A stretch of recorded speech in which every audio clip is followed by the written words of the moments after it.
إن الله وملائكته يصلون على النبي يا أيها الذين آمنوا صلوا عليه وسلموا تسليما.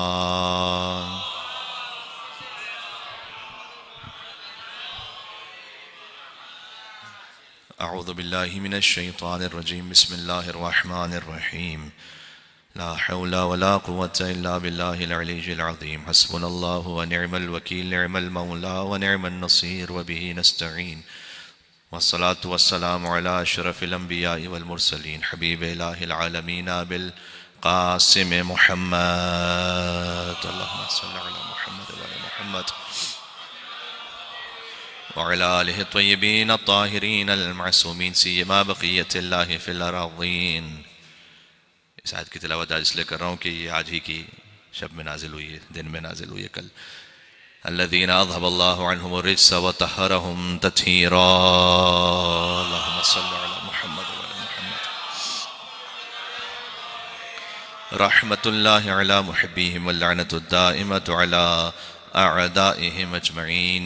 چونکہ زیارت جامع کبیرہ پڑھنے کی بھی تاکید ہے روز عید مباہلہ، چند فقر و زیارت کے تبرکن. السلام علیکم یا اہل بیت النبوہ وموضع الرسالہ ومختلف الملائکہ ومہبت الوحی وخذان العلم ومنتہى الحلم وأصول الكرم وقادة الأمم وأولیاء النعم وعناصر الأبرار ودعائم الأخيار وساسة العباد وأركان البلاد وأمناء الرحمن وسلالة النبيين وصفوة المرسلين وعطرة خيرة رب العالمين ورحمة الله وبركاته. نعرہ الصلوات. اللهم صل على محمد.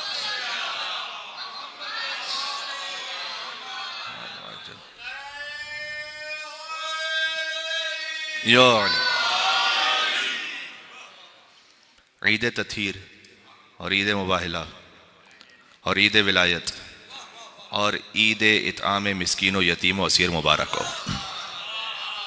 یہ چار عیدیں 2 دنوں میں آج جمع ہے.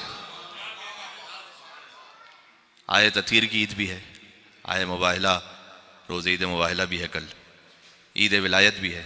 انما ولیکم اللہ ورسولہ والذین آمنوا الذین یقیمون الصلاۃ ویؤتون الزکاۃ وہم راکعون. کل ہی کے دن یا بعض روایت کے مطابق پرسوں کے دن 25 ذی الحج کو نازل ہوئی ہے، اور 25 ذی الحج ہی کا وہ موقع ہے کہ جب یتیم و مسکین و اسیر آئے ہیں فاطمہ کے در پر. وَيُطْعِمُونَ الطَّعَامَ عَلَىٰ حُبِّهِ مِسْكِینًا وَیتیمًا وَاسِیرًا کی آیت نازل ہوئی ہے. تو غدیر کے تسلسل میں آپ دیکھیے تو غدیر ہے 10 ذی الحج اور باقی یہ ہیں 9 ذی الحج. تو غدیر سے پہلے 9 ہجری میں، میرا مطلب ہے غدیر ہے 10 ہجری اور یہ تمام عیدیں ہیں تقریباً 9 ہجری. تقریباً میں نے اس لیے کہا کہ اس میں بھی متعدد روایات ہیں، لیکن میں اس وقت 9 ہجری کے قول سے بات کو آپ کی خدمت میں پیش کر رہا ہوں کہ 9 ہجری ہے مباہلہ. بعد میں 10 ہجری بھی لکھا ہے. تو 9 ہجری کا جو سال ہے نا وہ بڑا ایک پرلطف سال ہے، اس لیے کہ اس میں یکے بعد دیگرے پنجتن پاک اور خاص طور پر علی ابن ابی طالب علیہ السلام کے فضائل پر آیتیں نازل ہوتی رہی. یہ ایک تمہید بنا رہے تھے حضور غدیر کے لئے من کنت مولا فہذا علی مولا کے لئے، تاکہ یہ گویا ایک تمہید بن رہی تھی. تو اس میں بڑا اہم ہے، آپ ذرا تسلسل ملاحظہ فرمائیے گا.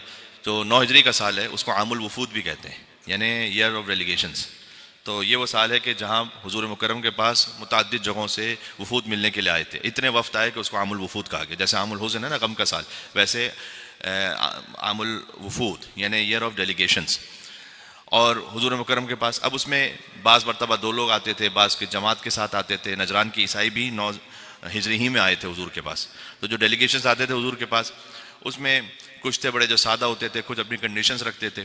اس کی وجہ یہ تھی کہ ایک عام مزاج ہے انسانوں کا کہ حق و باطل کم لوگ دیکھتے ہیں، یہ دیکھتے ہیں کہ طاقت اور اقتدار کس کے پاس ہے. تو اب حضور مکرم کی حکومت اسٹیبلش ہو چکی ہے. 8 ہجری میں مکہ فتح ہو چکا ہے. اب سرزمین حجاز پر حضور مکرم کی حکومت کو چیلنج کرنے والا کوئی نہیں. تو 9 ہجری میں کئی لوگوں نے جا کے سوچا کہ ہم دیکھیں کہ ان سے ایک دفعہ ملاقات کریں کہ کیا ہیں کیسے ہیں. بعض لوگ یوں بھی آئے کہ آپ ہمیں ایک بت پرستش کرنے کی اجازت دے دیں ہفتے میں 1 مرتبہ.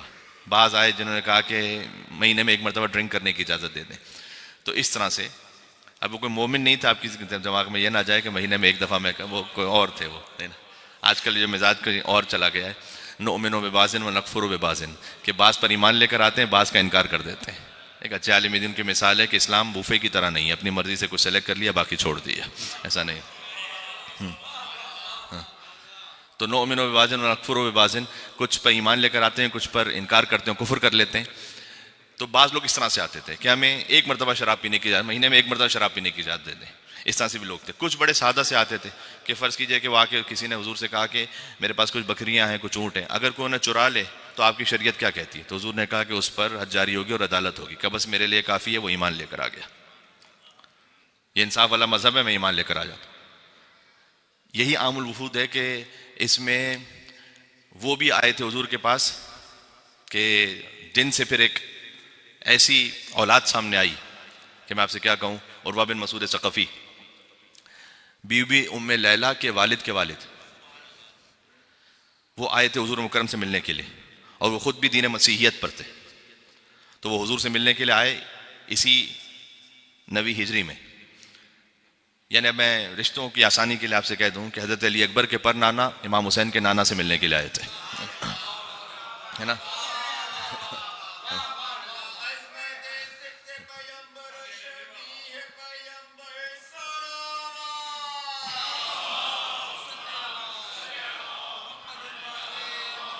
کہا کہ مجھے جانا ہے کسی اور موضوع پر، کہ تمہید ایک بنا رہا ہوں میں، اگر وقت میں گنجائش بچ سکی تو میں آپ کی خدمت میں عرض کر دوں گا کہ تو حضرت عروہ بن مسعود ثقفی، حضرت میں ان کے ساتھ اس لیے کہہ رہا ہوں کہ حضور مکرم نے فرمایا کہ ان کی مثال مومن آل فرعون جیسی ہے۔ آل فرعون میں سے بھی ایک مومن تھا نا، وجاء من اقصى المدینۃ رجل یسعی، مومن آل یاسین جیسی مثال ہے۔ یہ بھی ہے روایت کہ ایک بہت دور شہر کے علاقے سے ایک شخص آیا ہدایت دینے کے لیے، تو یہ آئے تھے حضور مکرم کے پاس، انہوں نے ملاقات کی، جب واپس گئے تو ان کی قوم میں سے کئی نے قبول نہیں کیا اور ان کی شہادت ہو گئی۔ تو بی بی ام لیلہ کے دادا بھی شہید ہیں، تو ان کی شہادت ہو گئی وہاں۔ تو میں نے جو رشتہ عرض کیا نا کہ حضرت بی بی ام لیلہ کے دادا وہ ملنے کے لائے تھے امام حسین کے نانا سے، اور پھر جب بی بی ام لیلہ اور امام حسین السلام کا ان ازدواج ہوا تو ان سے ہیں شہزادہ علی اکبر علیہ السلام، آپ جانتے ہیں۔ تو یہ بھی اسی سال کی ملاقات ہے۔ اسی طرح سے نجران کی عیسائی بھی آئے تھے۔ جو نجران کی عیسائی تھے وہ بھی بڑے اوپریس تھے کچھ یہودیوں کے ہاتھوں، اس لیے کہ یہ وہ ہیں اصحاب اخدود کا ذکر ہے قرآن میں۔ اب اصحاب اخدود وہ ہیں کہ جنہیں اس طرح سے قتل کیا جاتا تھا کہ انہیں سر تپا زندہ جلا دیا جاتا تھا۔ تو یہ وہی مسیحی ہیں، ان کی عورتوں کو حتیٰ بچوں کو جلا دیا جاتا تھا۔ تو یہ یمن سے ہجرت کر کے آ گئے تھے اور نجران میں انہوں نے زندگی گزارنا شروع کر دی تھی۔ تو اب جب 9 ہجری ہو چکی ہے اور حضور مکرم کی حکومت اسٹیبلش ہو چکی ہے تو وہ دیکھنے کے لیے آنا چاہتے ہیں، اور وہاں پر اتنا بڑا کلیسا ہے کہ اسے کعبۃ النجران کہا جاتا ہے۔ جیسے مسلمانوں کا کعبہ ہے نا، ویسے مسیحیت کا کعبہ اس وقت وہاں پر تھا، اور تمام بڑے پادری وہاں پر تھے۔ تو تاریخ میں تقریباً لکھا ہوا ہے کہ 80 لوگ آئے تھے حضور مکرم سے ملنے کے لیے، اور جب وہ مدینہ پہنچے تو انہوں نے عبد الرحمن ابن عوف سے بھی ملاقات کی پہلے، اور عثمان ابن عفان، ان سے ملاقات ہوئی۔ انہوں نے کہا کہ ہم رسول اللہ سے ملنا چاہتے ہیں۔ تو ایک تعجب کی بات تاریخ میں لکھی ہوئی ہے کہ ان دونوں نے کہا کہ جاؤ علی کے پاس، وہ تمہیں ملائیں گے رسول اللہ سے۔ اس وقت کے اصحاب کے لیے بھی اسٹیبلش تھا کہ اگر محمد رسول اللہ تک پہنچنا ہے تو علی ولی اللہ سے گزرو وہاں پر۔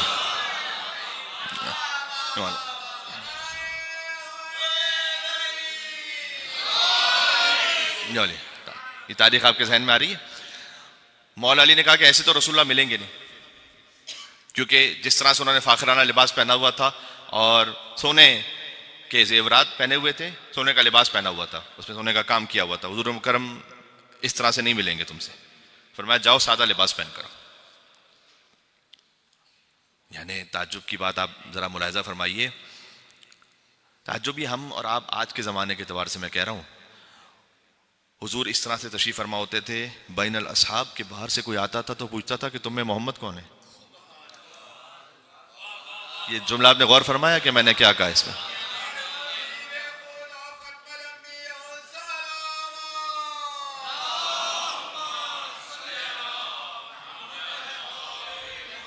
تمہیں محمد کون ہے؟ تو حضور اس طرح سے تو نہیں ملیں گے۔ تو انہوں نے پھر جا کے کوئی سادہ لباس پہنا اور پھر آئے حضور سے ملنے کے لیے۔ اب وہ ایک منصوبہ بھی بنا کے لے کر اپنے ذہن میں، اور انہوں نے آ کر یہ سوچا ہے کہ سب سے پہلے تو ہم پوچھیں گے کہ آپ کے عیسیٰ کے بارے میں کیا خیال ہے، چونکہ اگر کوئی دنیاوی بادشاہ ہے تو کبھی بھی سابقہ بادشاہ کو انڈورس نہیں کرتا، اس کی تعریف اس کے سامنے کی جائے تو اس کو اچھا نہیں لگتا. یوزولی ایسا ہی ہے نا. تو پاکستان ہندوستان میں مثال سمجھنا تو بہت زیادہ آسان ہے کہ جب کہیں پر کوئی ایک حاکم آیا ہے دنیا کا تو وہ چاہتا ہے کہ وہ جو سابقہ گزر چکے ہیں وہ نسیاً منسیہ ہو جائیں، میرا ذکر کرو. تو اگر اسی طرح سے ہے یہ کوئی دنیاوی بادشاہ کی طرح ہے تو انہیں برا لگے گا کہ عیسیٰ کا ذکر کیوں کرو میرے سامنے، میری بات کرو. تو انہوں نے پوچھا کہ آپ کے عیسیٰ کے بارے میں کیا خیال ہے؟ تو حضور مکرم نے جواب دیا کہ میں وہ ہوں کہ جس کی بشارت عیسیٰ نے دی تھی، اور میری کتاب وہ ہے کہ جو عیسیٰ کی کتاب انجیل کی تصدیق کرنے والی ہے. تو انہیں اطمینان ہو گیا کہ نہیں، انہوں نے کوئی عیسیٰ علیہ السلام کے لیے برائی تو نہیں کی کوئی، بلکہ اس پہ یہ کہا کہ میری کتاب وہ یہ کہ جو ان کی تصدیق انجیل کی تصدیق کر رہی. تو پھر انہوں نے پوچھا کہ اچھا یہ بتلائیے کہ یوسف کے فرزند کون تھے؟ یہ آج بچہ جانتا ہے کہ تو یوسف کے والد حضرت یعقوب تھے. اس زمانے میں عام بات نہیں تھی کہ آپ کسی سے پوچھ لیجیے کہ یوسف علیہ السلام ان کے والد کون تھے تو پتا ہو، سب کو پتا ہو، اس طرح سے نہیں تھا. تو یہ خاص یعنی ظاہر کی بات ہے کہ نسلاً بعد نسلاً یا علماء کے بعد ایک یہ باتیں چلتی تھیں. تو انہوں نے امتحان لینے کے لیے پوچھا کہ یوسف کے والد کون تھے؟ کہا یعقوب. کہ موسیٰ کے والد کون تھے؟ حضور نے کہا عمران. کہ آپ کے والد کون ہیں؟ کہا عبداللہ. کبھی عیسیٰ کے والد کون ہیں؟ تو وہ اس پورے تسلسل میں اسٹیبلش کرنا چاہتے ہیں کہ اگر ہر نبی کے کوئی نہ کوئی والد ہے تو عیسیٰ کے کوئی والد جب نہیں ہے تو پھر وہ اللہ ہی کے بیٹے ہیں. سمجھ میں آ گیا ان کا استدلال؟ بس فوراً ہی آیت نازل ہوئی، ان مثل عیسیٰ عند اللہ کمثل آدم خلقہ من تراب ثم قال له کن فیکن.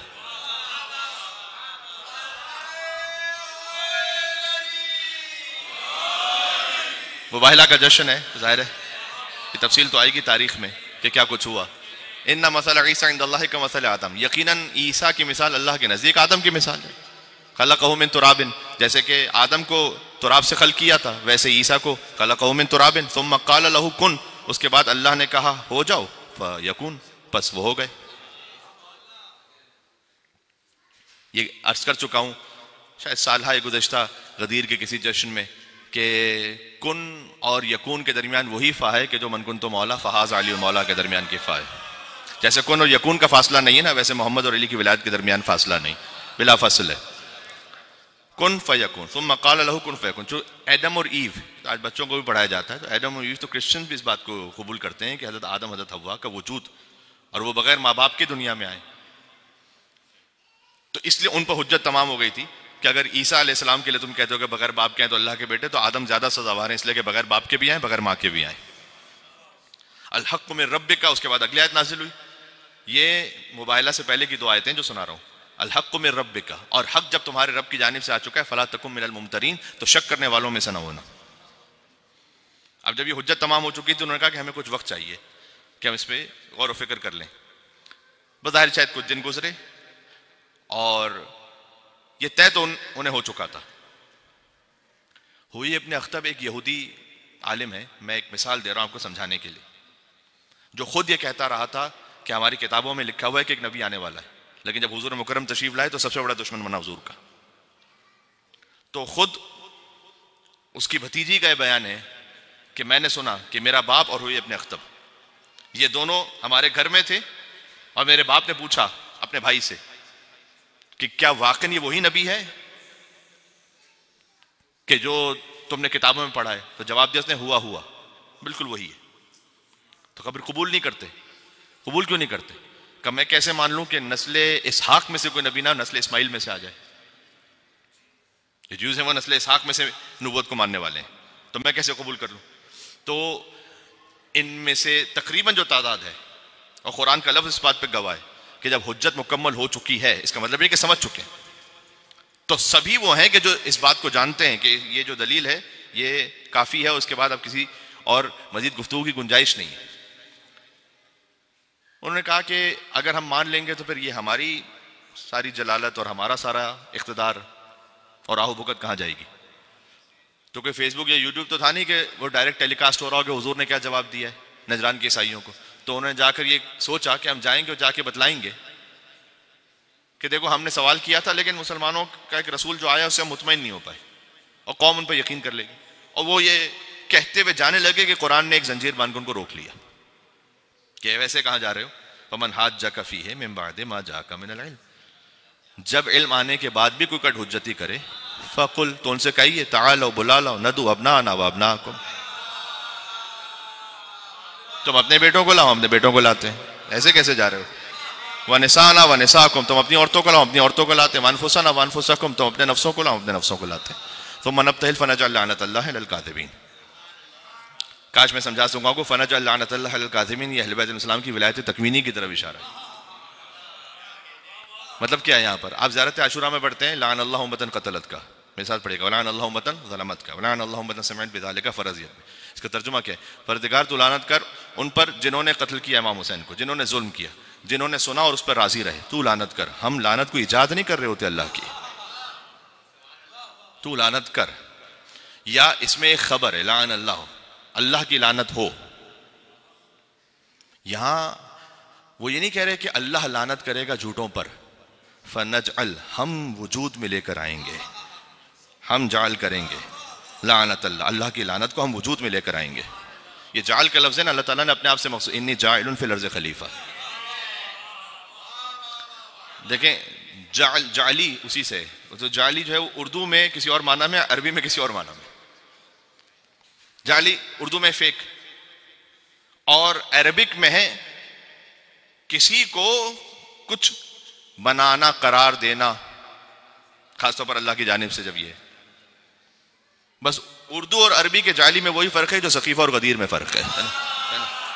سمجھ لیں آپ، یہ سمجھنے کے لیے آپ کو آسان رہے گا.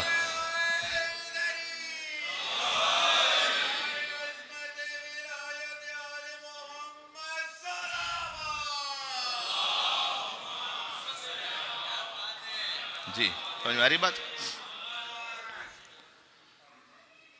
فنجعل لعنت اللہ الکاذبین، ہم وجود میں لے کر آتے ہیں اللہ کی لعنت کو جھوٹوں پر. واقعی آپ کے ذہن میں نے فقط اس آیت کو پڑھ لی، اس آیت میں بے شمار نکات ہیں. جمع کا صیغہ استعمال ہوا ہے اور اس پہ متعدد مرتبہ بات ہو چکی ہے. جمع کا صیغہ استعمال ہونے کا مطلب ہے کہ آیت کے معنی میں گنجائش ہے کہ حضور مکرم کے علاوہ کم سے کم 9 لوگ اور ساتھ میں جائیں، کم سے کم 9. 3 بیٹے، 3 عورتیں، 3 نفس. ابنانا، نسانا، انفسانا، یہ سب جمع کے پلورل کے صیغے. معنی میں گنجائش ہے، مصداق میں نہیں ہے. یہ خلاصہ ہے.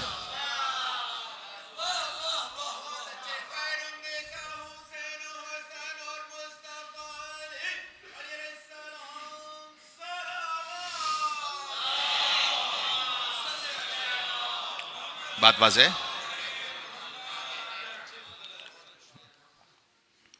اور جمع کا صیغہ اس لیے بھی استعمال ہوا کہ در حقیقت تمام چہردہ معصومین وہ اس آیت کا مصداق ہے.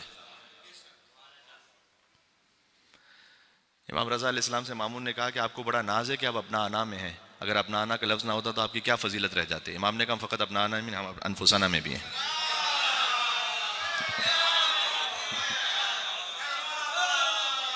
ہم انفسانہ میں بھی ہیں. یہ امام الرشید ہے، اس نے ایک دفعہ امام رضا علیہ السلام سے پوچھا.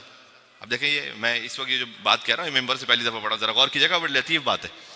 امام علیہ السلام سے اس نے پوچھا کہ نساء انا میں چونکہ رسول کی بیٹی ہیں، اچھا اس میں مصداق میں چونکہ کوئی اختلاف ہی نہیں ہے، یہاں پر کسی اور واقعے کی طرح نہیں ہے کہ کون کون گیا تھا تو کون نہیں گیا تھا، ایسے کوئی اختلاف ہے ہی نہیں. یعنی وہ تفسیریں کہ جو قوم نجد سے چھپیں، چاہے قاہرہ لبنان سے چھپیں، چاہے حجاز مدینہ مکہ سے چھپیں، کہیں سے بھی چھپیں. یہ میں نے سادہ مثال دے دی، چاہے کراچی سے چھپیں چاہے نیو دہلی سے چھپیں. آپ ان ساری تفاسیر کو جا کے دیکھ لیجئے، ان سب میں پنجتن کے علاوہ کسی اور کا نام ہی نہیں مباہلہ میں. تو اس میں کوئی مصداق کے حوالے سے اختلاف نہیں ہے، تو بات ذہن میں رکھیے گا. بہرحال حضور مکرم پر جب آیت نازل ہوئی ہے تو اس میں جمع کا لفظ ہے. تو مامون رشید نے امام رضا علیہ السلام سے یہ کہا کہ نسانہ میں حضور کی دختر ہیں، آپ کی جدہ ہیں، مانا اس نے، اور ابنانا میں حسن و حسین ہے. اچھا انفسنا خود مائی سیلف ہے نا، نفس. تو اس نے کہا انفسنا کا مطلب رسول کیوں نہیں ہے، کیوں علی ہیں؟ سوال ذہن میں آ رہا ہے؟ انفسنا کا مطلب ہے کہ مائی سیلف، اپنے آپ کو لے کر. امام نے کہا کہ ہمارے جد رسول اللہ فقل آپ کہیے تعالوا ندعو میں، بات نہیں پہنچی. امام رضا نے فرمایا کہ اللہ نے حکم دیا کہ فقل آپ بلائیے، قل کہیے، ندعو آپ بلائیے. تو دعوت دینے والا اور ہے، جسے دعوت دی جا رہی ہے وہ اور ہے. تو ہمارے جد انفسنا میں نہیں ہے، ہمارے جد فقل تعالوا ندعو میں، کہ اللہ یہ کہہ رہا ہے کہ آپ بلائیے کسے؟ ابنانا و ابناکم، نسانا و نساکم، انفسنا و انفسکم. ہمارے جد اس میں ہے، ہمارے جد تو بلانے والے ہیں. بات سمجھ میں آ رہی ہے؟ دعوت دینے والے ہیں، جنہیں دعوت دی گئی ہے وہ اللہم صلی علی محمد.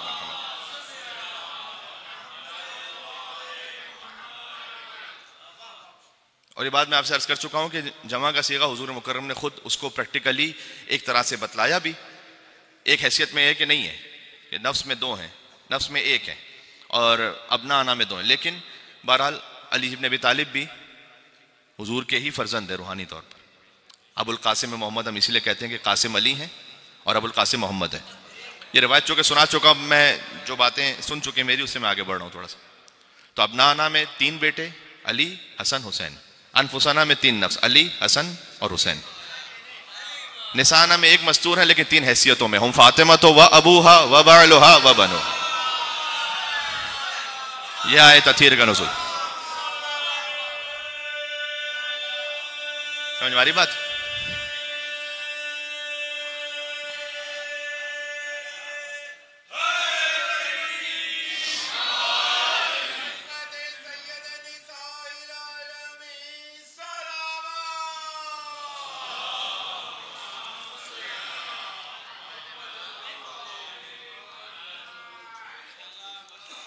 مباہلہ در حقیقت حضرت سیدہ سلام اللہ علیہ کی فتح کا اعلان ہے. مسجد میں دیکھ تو رہے تھے، حضور مکرم کو بھی دیکھ رہے تھے، نجران کے عیسائی علی بن ابی طالب کو بھی دیکھ رہے تھے، حسن حسین کو بھی دیکھ چکے تھے. کس ہستی کا انتظار تھا؟ وہ ہے کسام فلم اکتملنا جمیعا تحت الکسام. جسے کسام اس کی طرف اشارہ ہے، جب یہ مکمل ہو جائے. آپ یہاں پر فلم اکتملنا نہیں ہے، فلم اجتمعنا ہے. آپ اجتماع میں، اجتماع ہے. ایک اجتماع اور اکتمال میں فرق یہ ہے کہ آپ ہر ایک جو یہاں اجتماع میں تشریف فرمائے کسی اور کو کوئی کمپلیٹ نہیں کر رہا.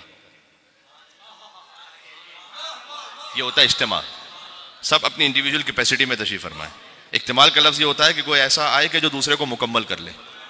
اس لیے حدیث قصہ میں نہیں فلما اجتمعنا جميعا تحت القصہ. جب فاطمہ فلما فاطمہ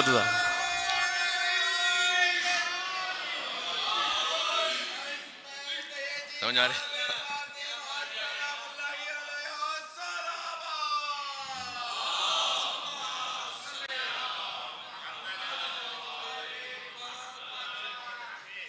اور حضور مکرم نے اس ترتیب کی رعایت کی کہ جو اللہ تعالیٰ نے قرآن میں نازل کیا تھا. ابنا انا، نساء انا، انفسنا. حسن اور حسین ساتھ میں ہیں آگے حضور کے، پھر بی بی ہیں، پھر امیر المومنین ہیں. سیدہ چلی ہیں رسالت و ولایت کے حجاب میں ساتھ میں. ایک بار تجھے گھر سے نکلتے ہوئے دیکھا. بی بی عام طور پر تو اس طرح سے گھر سے باہر تشریف نہیں لاتی تھی نا. مباہلہ خود ایک اور بات کا بھی اعلان ہے، اور کیجیے گا. مباہلہ اس بات کا اعلان ہے کہ جہاں فاطمہ تو زہرا آ جائے وہاں کسی دلیل کی ضرورت نہیں رہتی پھر آگے.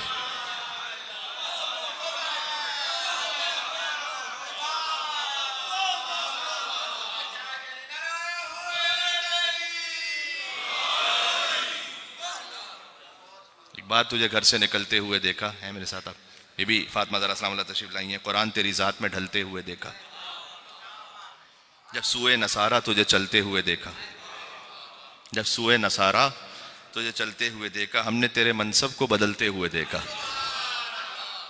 کاش میری بات پہنچ سکے، یہ اب جشن کا حاصل ہو جائے گا. ہم نے تیرے منصب کو بدلتے ہوئے دیکھا. نکلا نہ مورخ کبھی، نکلا نہ مورخ کبھی اس بند گلی سے. اب واضح نہیں ہے اس کے لیے. نکلا نہ مورخ کبھی اس بند گلی سے، پیچھے ہے محمد سے تو آگے ہے علی سے.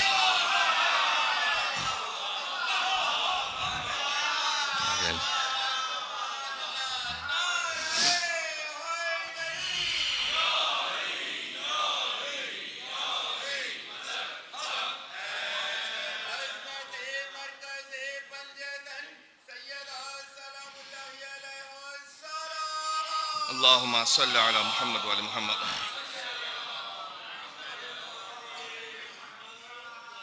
ایک بات میں نے بعض فارسی عبارتوں میں دیکھی ہے، معمولاً کوشش کرتا ہوں کہ جو عربک سورس بک سے وہاں سے پڑھا، لیکن بعض فارسی عبارتوں میں بہرحال میں نے ایک بات دیکھی ہے، بڑی لطیف بات، وہ میں آپ تک پہنچاؤں.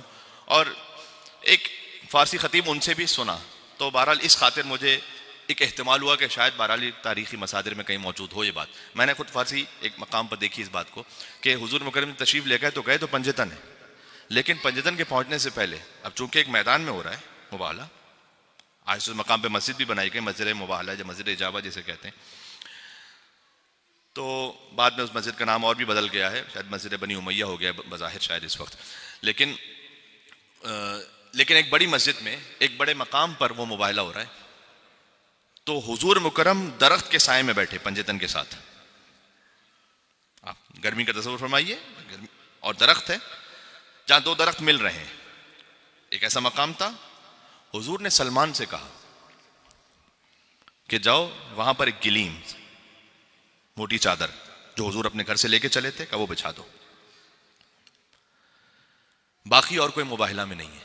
یہ سلمان و منا اہل البیت کے حوالے سے بظاہر شاید رسول اللہ نے سلمان کو اس کام میں شامل کیا کہ تمہارا کام یہ کہ تم ہمارے لیے ایک چٹائی بچھا دو تاکہ اس پہ پنجتن آ جائے، اور پنجتن پاک اس پہ تشریف فرما ہوئے.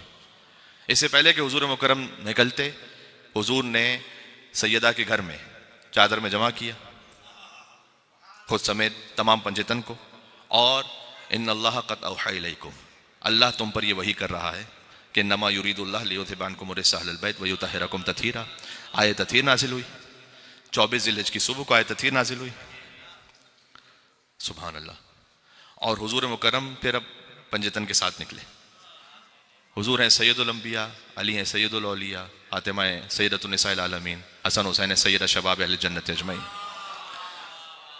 جس سے اپنے نام کے آگے سیدنا لکھوانے کا شوق ہے، پہلے بتائے کہ مباحلہ میں تھا یا نہیں. اس کے لفظ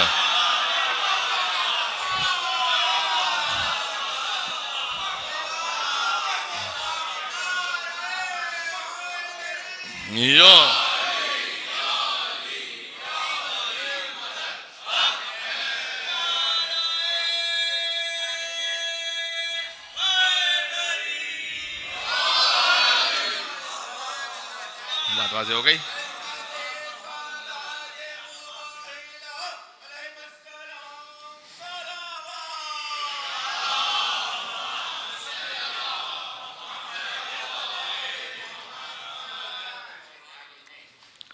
آپ کے کیا کہنا ہے؟ مباحلہ ہوا اور وہاں لعنت تو اللہ کی طرف سے آ چکی تھی، عیسائیوں نے سرنڈر کر دیا، وہ لعنت ان تک نہیں گئی. ایک جملہ تاریخ میں لکھا ہوا ہے کہ حضور مکرم نے فرمایا کہ علی اب یہ لعنت ہے ان تمام کے لیے کہ جو تیرے حق سے انکار کرتے ہیں. تو 9 ہجری میں مباحلہ ہے اور 10 ہجری میں غدیر ہے، اسے آپ ذہن میں رکھیے گا. 9 ہجری کا جو سال ہے، میں نے عرض کیا تھا کہ اس سال میں امیر المومنین کی فضیلت پر کئی آیتیں نازل ہوئی ہیں. 9 ہجری ہی کا وہ سال ہے کہ جہاں پر سورہ توبہ نازل ہوا اور حضور مکرم نے ابو بکر بن قحافہ کو بھیجا کہ جاؤ مشرکین تک پہنچاؤ سورہ توبہ کو، اور پھر وہی نازل ہوئی کہ یا آپ پہنچائیں یا آپ جیسا کوئی پہنچائے. یہ ترمذی میں لکھا ہوا ہے، اس میں کوئی اختلاف نہیں. اور حضور مکرم نے علی بن ابی طالب کو بھیجا اور انہوں نے وہ سورہ لے لیا اور پھر وہ پہنچے اور انہوں نے سورہ کو پہنچایا. تو یہ 9 ہجری کا واقعہ ہے.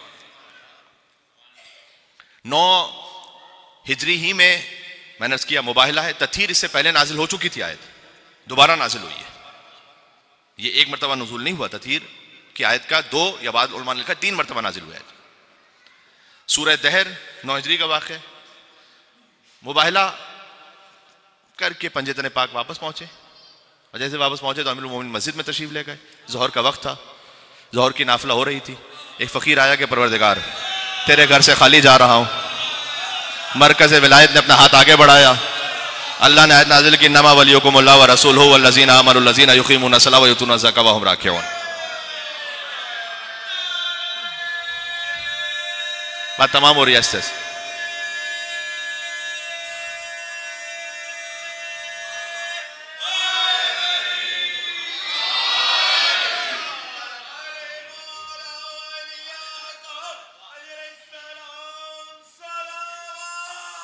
اللہم صل علی.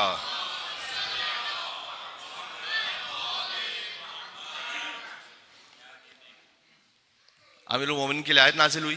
اسے قرطبی نے لکھا ہے، ابن کثیر نے لکھا ہے، سیوطی نے لکھا ہے، یعنی بزرگ علماء نے اہل سنت نے لکھا کہ آیت امیر المومنین کے لیے نازل ہوئی. جب آپ کہتے ہیں اشہد ان علی ولی اللہ، اس سے کوئی آپ سوال کرے کہ آپ یہ کیوں کہتے ہیں، تو فقط غدیر کا واقعہ نہیں، غدیر سے پہلے آئے ولایت. اور اس کا نشان بڑا آسان ہے، سورہ نمبر 5 آیت نمبر 5 اور 5 55، یعنی پنجتن ہی کے عدد میں ہے. سورہ نمبر 5 آیت نمبر 55 555، یہ آپ کے ذہن میں رہ جائے گا. سورہ مائدہ ہے، انما ولیکم اللہ، حسر کے ساتھ ہے یقیناً فقط تمہارا ولی اللہ ہے اور رسول ہے اور وہ صاحبان ایمان ہے کہ جو حالت نماز قائم کرتے ہیں، حالت رکوع میں زکوٰۃ دیتے ہیں. اب اس خود اس آیت کے بارے میں مجھے یقین فرمائے گا کہ جو سوچ کر آیا تھا، تو بات تو اب یہاں سے شروع ہو رہی ہے جو میں سوچ کر آیا تھا، اس لیے کہ آئے ولایت کے بارے میں مجھے بات کرنی تھی، کہ مباہلہ کے بارے میں ہمیشہ بات ہوتی رہتی ہے، لیکن جو کہ ولایت کی بھی عید ہے تو اس آیت کے بارے میں بات کی جائے. لیکن بہرحال مختصر میں عرض کر دوں کہ اس آیت کے بارے میں پہلی بات تو یہ ہے کہ چونکہ جمع کا صیغہ ہے تو فقط علی پہ کیسے یہ آیت پلورل ہے. تو مثلا آیت یہ ہونی چاہیے تھی جو اشکال کرنے والا اس کے مطابق کہ انما ولیکم اللہ ورسولہ والذی آمن الذی یقیم الصلاۃ ویؤتی الزکاۃ وہو راکع، یہ ہے مفرد. تو یہ کیوں پلورل ہے؟ والذین آمنوا الذین یقیمون الصلاۃ ویؤتون الزکاۃ وہم راکعون. جواب اس کا وہی ہے کہ معنی میں وسعت مصداق ایک ہے. اور اس آیت کے کانٹیکسٹ کو آپ کو سمجھنے کی ضرورت ہے، ذرا غور کیجیے گا. ابو ذر یہ کہتے ہیں، وہ ابو ذر کے جن کے لیے حضور نے فرمایا کہ آسمان نے سائے نہیں کیا، زمین نے بوجھ نہیں اٹھایا، جو ابو ذر سے زیادہ سچا ہو. وہ ابو ذر کے جن کے لیے حضور نے فرمایا کہ ان کا تقویٰ عیسی ابن مریم کے تقویٰ کی مثال ہے. لوگ تعجب یہ کرتے ہیں کہ امیر المومنین کو آپ کیسے انبیاء کے ساتھ ملا دیتے ہیں.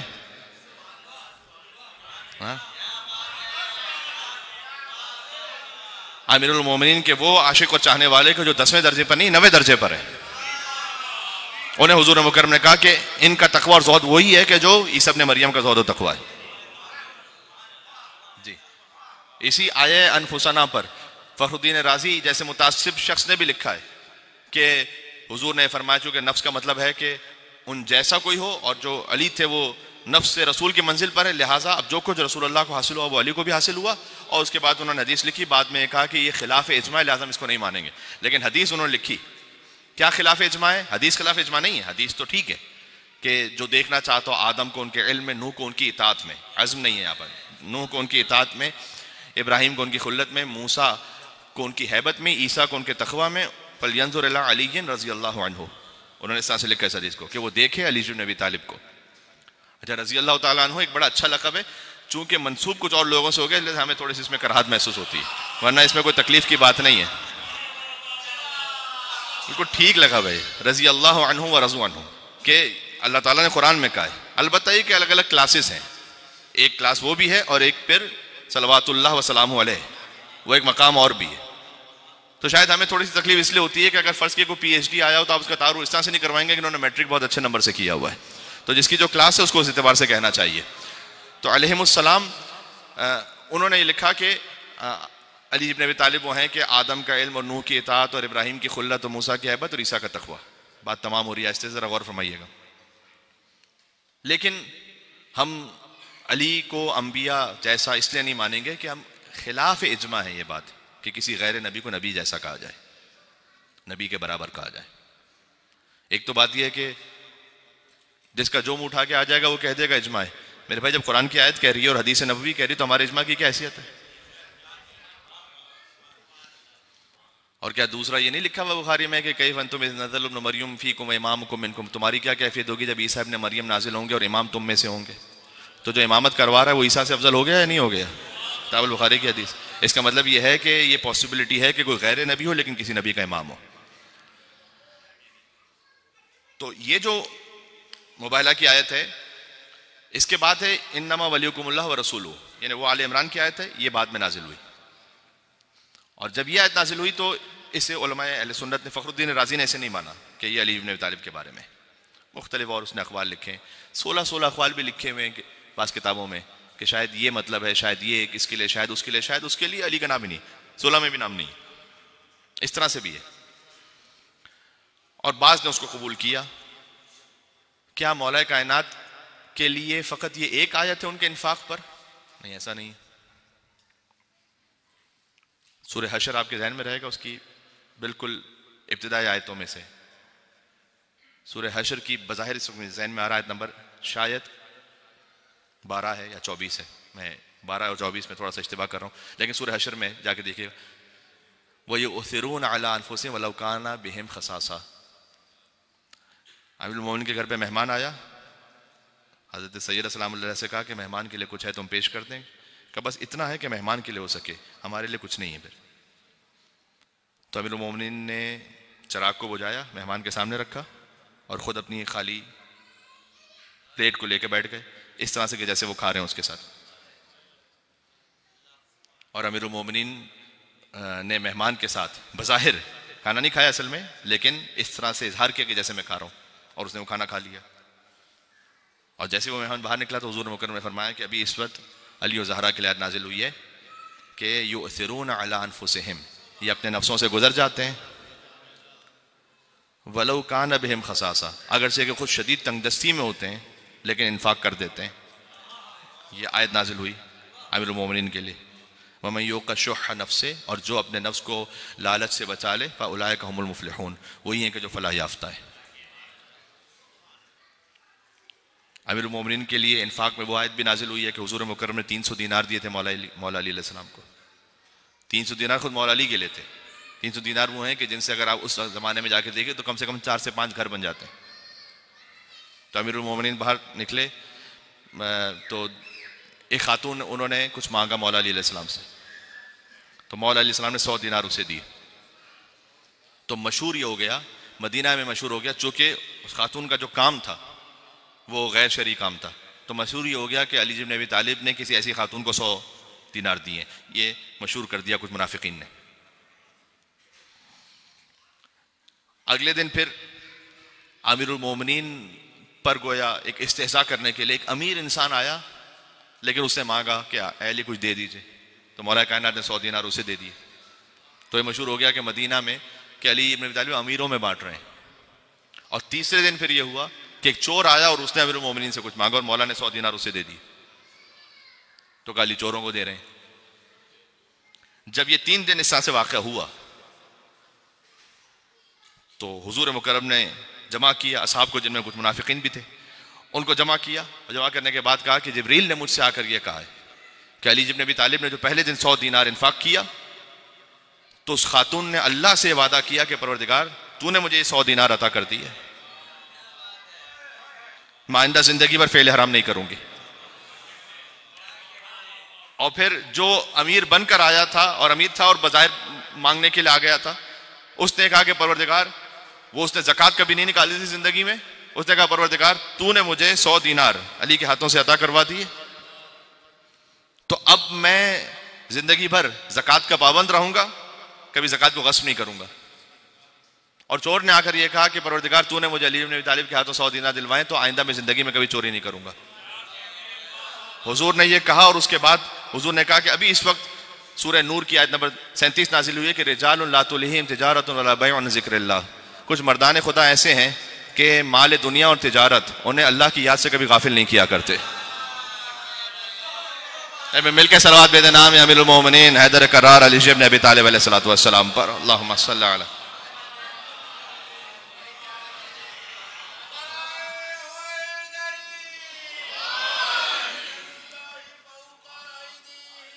بات تمام ہو رہی بس، اللہم صلی علی محمد وعلی محمد۔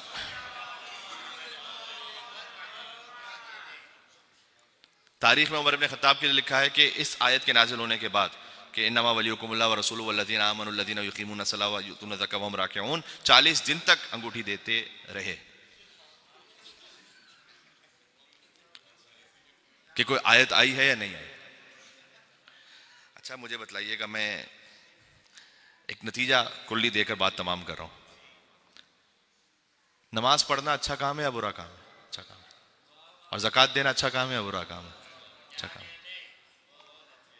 دیکھیں یہ وہ عمل ہے کہ جو علی بن ابی طالب نے ایسا انجام دیا ہے کہ جسمانی اور مالی عبادت ایک جگہ جمع کر دی علی نے، نماز پڑھ رہے ہیں جبکہ زکوٰۃ بھی دی۔ تو یہ نماز پڑھنا اور زکوٰۃ دینا اچھا کام ہے یا برا کام ہے؟ اچھا کام ہے۔ اچھا کام ہے، لیکن اگر علی کے مقابل پر ہو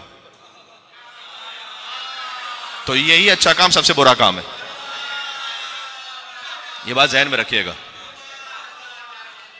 جب علی بن ابی طالب کے مقابل پر کوئی آ جائے تو چاہے کتنا ہی اچھا کام کیوں نہ کر رہا ہو، یہ آپ کے ذہن میں اصول بیٹھ جانا چاہیے.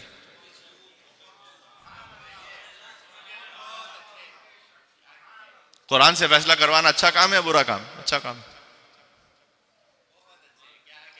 علی کے مقابل پر قرآن لے کر آؤ گے تو عبادتوں سے دھوکے میں نہیں آئیے. تاریخ میں دیکھیے کہ اگر علی کے مقابل پر آ رہا ہے تو علی کے مقابل پر آنے والا نعرہ تکبیر بھی کہہ رہا ہے تو فتنہ ہے. عرض کر چکا ہوں یہ، اور اللہ تعالیٰ نے رکھا یہ اس لیے ہے. میں چاہتا ہوں کہ جشن نما کیفیت میں بات تمام ہو جائے. اللہ تعالیٰ نے رکھا اس لیے ہے کہ دیکھیں ہمیشہ اللہ کے دشمن کو علی نے مارا ہے. اب علی کے دشمن کو اللہ ذلیل کرے گا، یہ اللہ نے ارادہ کیا ہوا ہے. دیکھو تاریخ میں دو حارث گزرے ہیں. ایک خیبر میں حارث آیا تھا، ایک غدیر کا نہ ماننے والا حارث آیا تھا. خیبر کا جو حارث تھا وہ اللہ کا دشمن تھا، مارا علی نے. غدیر میں جو حارث تھا وہ علی کا دشمن تھا، مارا اللہ نے. تو یہ اللہ اور علی کا گویا اس طرح سے، میں معاہدہ کا لفظ تو نہیں کہہ سکتا لیکن اس طرح سے ایک نظام ہے کہ اللہ کے دشمن کو ہمیشہ علی نے مارا، علی کے دشمن کو اللہ مارے گا اور اسے ذلیل کرے گا. یعنی میں کہنا چاہ رہا ہوں کہ اب جب بھی دیکھو علی کی تلوار اٹھی ہے تو علی کے دشمن کے مقابلے پہ نہیں، اللہ کے دشمن کے مقابلے پر اٹھی ہے. اب وہ تاریخ میں کوئی بھی آیا ہو.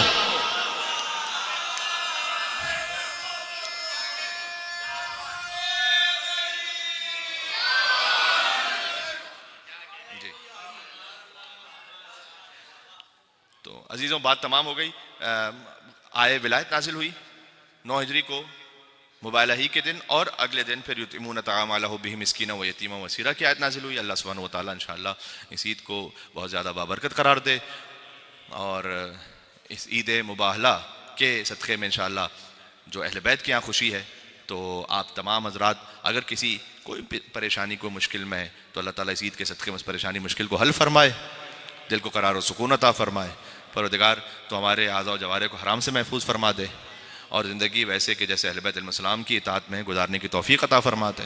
محمد علیہ السلام کا صدقہ پروردگار حضرت حجت کے قلب مقدس کو ہم سے راضی و خوشنود فرما، چونکہ وہ اپنا آنا میں بھی ہیں اور انفسنا میں بھی ہیں.